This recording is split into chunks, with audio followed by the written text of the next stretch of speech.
সপ্তাহখানেক বাদেই কোরবানির ঈদ, তাই পছন্দের পশু কিনতে বৈরী আবহাওয়া উপেক্ষা করে হাটে আসছেন ক্রেতা বিক্রেতারা। হাটে ছোট বড় বিভিন্ন আকারের পশু উঠলেও ছোট ও মাঝারি আকারের পশুর চাহিদা একটু বেশি বলে জানিয়েছেন বিক্রেতারা।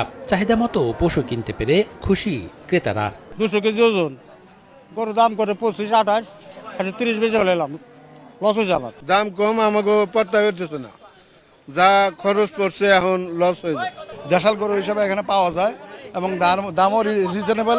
একদম ওইরকম আহামরি বেশি না, আবার যে কম ওইটাও না। সিসি ক্যামেরা লাগানো আছে এবং জাল টাকা শনাক্ত করার জন্য আমাদের যে 3টা কাউন্টার আছে এবং 3টা কাউন্টারে 3টে মেশিন বসানো আছে। প্রতারক চক্র, চাঁদাবাজি ও ছিনতাইকারীর কবল থেকে রক্ষায় পশুর হাটগুলোতে নিরাপত্তা ব্যবস্থা জোরদার করেছে প্রশাসন।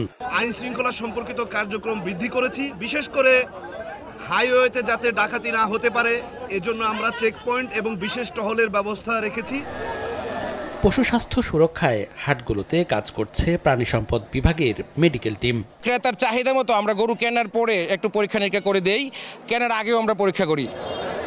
সীমান্ত দিয়ে পশু অনুপ্রবেশ ঠেকাতে কড়া নজরদারির কথা জানিয়েছে প্রাণী সম্পদ বিভাগ।